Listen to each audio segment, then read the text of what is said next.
Do you feel like you're not in control of your life? Maybe you're struggling with depression or anxiety. Feels like no matter what you do, you just feel stuck. If this is you, you've come to the right place. In this video, I'm going to break down exactly what the mindset is that is holding you back. We're going to dissect it together, run through a few basic and simple steps that you can follow, and at the end of it, I'll give you 3 things to focus on that will help you tremendously.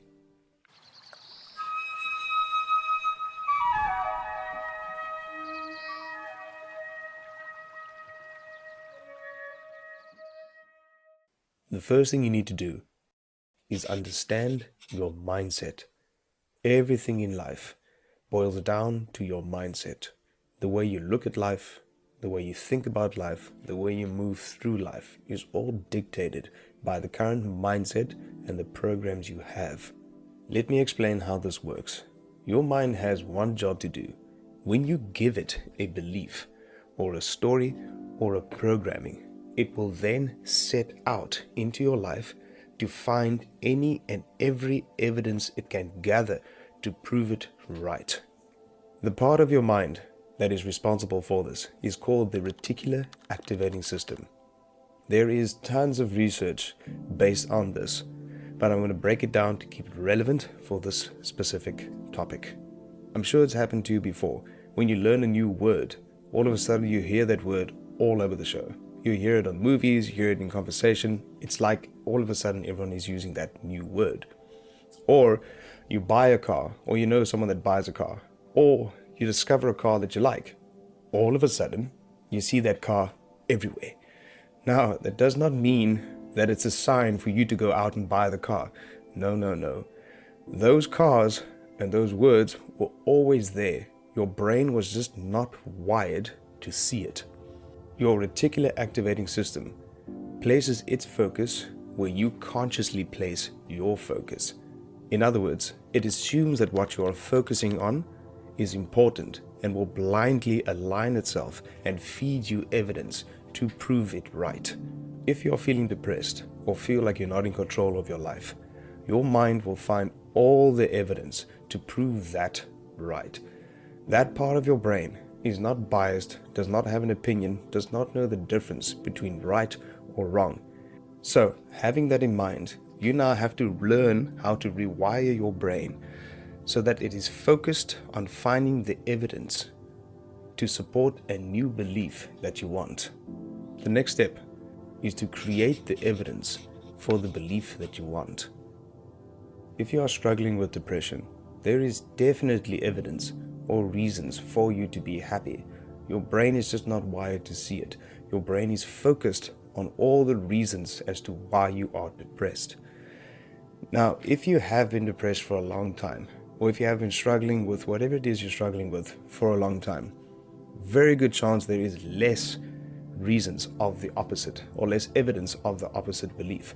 So that's why I say you have to go out and create the evidence to support the new belief that you want. And how do we do this? Focus on what you can control. When you're feeling depressed, stressed out, anxious, you're not in control, whatever it is, most of the time when you're feeling any or all of those feelings, it's because you're too focused on what is outside of your control, which then gives you the sense that you're not in control of your life. And when you feel like that, you end up slotting into the victim mindset. Pay attention to how you word your problems to your friends and family. When you feel like, you know what, life is just out to get me. I just can't come right. My business is not thriving. My marriage is just not getting better. If you're wording your problems like that, you have slotted into the victim mindset, and you probably have a fixed mindset. It is a dangerous place to be in. You need to slot out of the victim mindset, and you need to realize that you are the creator of your reality. If you're not enjoying the way your life is going, it is your responsibility to make it better. No one else's. No one else's. Think about it. No one can jump into your skin and live your life for you and make it better. They can't. So it's not their responsibility. It is yours. You need to get out of the passenger seat, because that's where you are. You're sitting in the passenger seat and you're allowing your beliefs, your negative beliefs. I'm depressed. I'm angry. I'm out of control. You're allowing those beliefs to sit on the driver's side and dictate where your life is going. Get out of the passenger seat and jump into the driver's side and take control. So when it comes to focusing on what you can control, think about things that are in your power, that you can do, that you know will make you feel better. Next step, as I've said many times in my videos, and I'll say it again and again, grab pen and paper. Let me hear you say it with me, come on. Grab pen and paper and write a plan. Now, when you write the plan, make sure it is a simple plan. Start off small. When I say make it simple, I can't stress it enough. If you create a plan that is way too complicated and you quit, what's going to happen then? What program are you then feeding your mind? If you write a plan that's too complicated and you quit, your mind is going to say, you're a failure. I'm a failure. I don't have what it takes. I can't do this. I don't have the confidence. I don't have this, blah, blah, blah, blah, blah. All the way down a completely negative spiral all over again. But no, you're not a failure. You're not terrible at what you do. You have what it takes. You just overcomplicated your approach. Your approach was wrong. There's nothing wrong with you. The next thing to focus on, the compound effect. Think about it this way. You did not just wake up feeling the way you feel. You weren't tremendously happy the day before and all of a sudden you feel like life is too much. No, it took time. It are small things.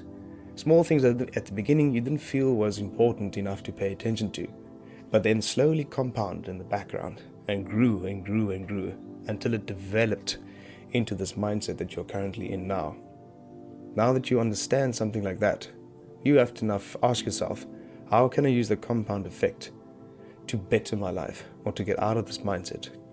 So the first thing you can ask yourself is, what are the things that are within my control that will have the biggest positive compound effect in my life? One of them, hands down, I highly recommend it, exercise. Can't deny it. Motion creates emotion. Let me give you a personal example.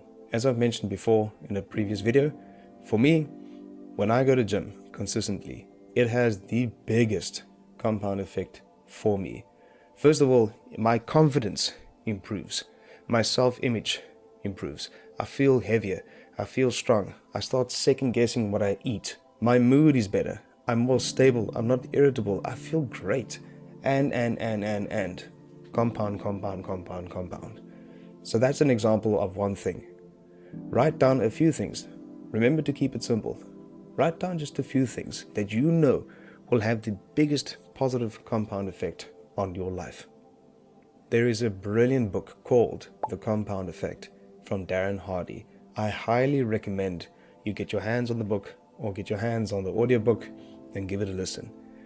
Once you truly understand the principles and how much the compound effect has an effect on your life, it is mind-blowing. So hopefully by now you've grabbed your pen and paper, I see you, and you've written down your plan of action. These are the things that are in your control. These are the things that will have the biggest positive compound effect in my life. This is the action I'm going to take. This is the evidence, the new evidence that I want my mind to focus on, to charge the new belief that I want to adapt. Now, here is the secret ingredient to make this more impactful and to speed up the process. You now have the new belief that you want to adapt. Whether it's feeling better, feeling more happy, feeling more filled, feeling more in control of your life, you have your belief and now you have your actions. Okay? What you need to do now is you need to feed that belief leading up to, during, and after the action. Now let me explain. This is something I came up with a while ago and it helped me out tremendously. Here's a personal story. A while ago, I noticed that I was struggling with the discipline. How did I notice? Because I noticed my mind feeding me evidence of why I was not disciplined. So then I realized, whoa, hang on. Here is a belief forming in my mind that I'm not disciplined. So what I need to do is take that belief, take that evidence and switch it. start giving it different evidence of why I am disciplined. So this is one of the things that I did. This was during winter here in South Africa. It doesn't snow here, but the ocean, cold, cold, cold, cold. Now, we all know what are the benefits and the reasons for why you want to do a cold plunge. So luckily for me, I live a 10-minute walk from the beach. So every day I walked to the beach.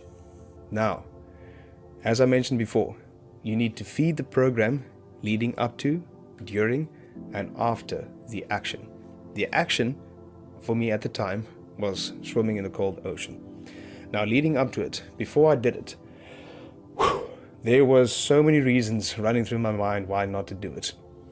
Right? And I would say it out loud. This is what you need to do. I said out loud, I'd acknowledge, fuck, I don't want to do this. This is going to be terrible. This is going to be cold. But then I switched it. But I'm going to do it. I have to do this. I am disciplined. I love myself and I know this will be good for me and I'm going to do it. Then I would run into the water. Not slowly go in, are you mad? I would run into the water. And while I'm in, I'm screaming and I'm shouting, fuck! Fuck, this is cold! And while I'm in the water, I would say, I am disciplined, I am strong, I have what it takes to do hard things, I am in control of my life, I am resilient. So while I'm doing the action, I'm feeding the program, I'm feeding the belief of discipline. Then, afterwards, when I came out of the water and I'm sitting on the beach and I feel that cool, refreshing feeling, the feeling that I was after before I did it, we spoke about this. I would take a moment to acknowledge my efforts, right? So do this as well. After your effort, just sit there and go, you know what? Thank you, dude. You can say your name if you want. I don't. I say, dude. Say, you know what? Thank you, dude. That was good. I feel good. I feel amazing. I feel fresh. I feel awake. Do you understand what I'm saying? Let me give you an example. Let's use gym or exercise. When you park your car, if you're going to yoga, going to the gym, you park your car and you're about to do it. You're leading up to it. Sit in the car and close your eyes and just acknowledge, I'm about to do something that will be beneficial to me. I'm about to do something that will make me feel better, make me feel stronger, make me feel more cool, more calm, whatever, right? Then while you're doing the action, while you're doing your stretches or your poses or your workout, chant it in your mind. I am strong. I am resilient. Chant whatever you need to chant or whatever affirmations you need to use that are relevant to the belief that you're working with. And then afterwards, when you are done, do not skip this part. It is very important. When you're done, take that moment. Take 5 minutes or a few minutes, however long you want. Just close your eyes and thank yourself for doing it. Now, why is this important? Because you're working with your mind. You're working with your reticular activating system. Let me explain. So for me, when I was taking the cold plunge, before I went into the water, I said, I am disciplined, I have what it takes, so on and so forth. When I did that, your mind comes in, says, all right, tough guy, show me. Show me you are disciplined. And then you go and do the thing that you said you were going to do. That proves to your mind that you have what it takes to live a better life, that you have what it takes to feel more fulfilled and more in control and more happy. Here's something to think about. Change does not come from chanting affirmations tirelessly in the mirror. Change comes from when you stack undeniable evidence to prove that you are what you say you are. We've had it before. When you're trying to work with an affirmation and your mind is like, nope, nope, nope. Pure resistance. No matter what you say, no matter how you say it, your mind is like, no ways. Why? Because your mind is logical. Your mind wants to find the evidence. So that's why it is important. Action first. Create the evidence. So when you start telling your mind what you want to believe, your mind is going to take that new belief, have a look and see like, there's the evidence. You're right. This is working. Now, speaking of discipline, ask yourself, what is your level of discipline? Now, I don't mean work or schoolwork or whatever. Because some of us are tremendously disciplined when it comes to work. We are super efficient, we are productive, we deliver on time, we create on time, whatever. But when it comes to our personal life, it's out of whack, it's out of balance. I'm talking about personal discipline. Let me make this simpler for you. Your discipline is measured by the amount of love that you have for your future self. Let that sink in for a moment. So I'll ask you again, what is your level of discipline? Now, I know I've given you tons of information and a lot to think about. Maybe you're feeling a little confused or overwhelmed and you don't know where to start. Let's keep it simple. There are 3 things in your life that have to be imbalanced or have to be constantly looked after. Otherwise, there will be imbalances and you will feel depressed and you will feel like you're not in control. What are the 3 things? Body, mind, and spirit. That's it. That's it. It's simple. Don't overcomplicate it. Just make sure that all 3 of those parts are well balanced and well looked after. So things you can do for your body is movement, exercise, diet. Choose one thing that you know will have the biggest compound effect in making your body feeling healthy or feeling balanced or feeling good. The next one is mind. When it comes to mind, you can do breath work, you can do meditation, you can even do hobbies. Hobbies are brilliant for your mind. I made a full video around this. I'll put a link here somewhere. Definitely go and check it out. Now the last one, spirit. What can you do to help strengthen your spirit? It could be a religious practice. It could be a mindfulness practice. Meditation can also help with that. It could also be volunteering. Volunteering at a soup kitchen or animal shelter can be tremendously beneficial to your spirit. If you're not feeling aligned, if you're not feeling abundant, if you're not feeling good, think about 3 things: body, mind, and spirit. Follow the steps that I mentioned in this video to make sure that you keep it simple and you keep it effective and you are fully aware of how you can work with your mind to grow, shape, and mold a mindset that is beneficial to you, a mindset that is grown and created so that you can live a life that you want. Now the last thing, please let me know how it goes. Follow this process, take action, come back to this video and let me know. I'm not asking for the purpose of algorithms working in my favor due to comments. I'm asking because I genuinely want to know, did you follow my advice? Did I help you to understand your mind and understand why you have the outlook that you have on life? And did it help to make you feel better? Let me know. I'll see you in the next one.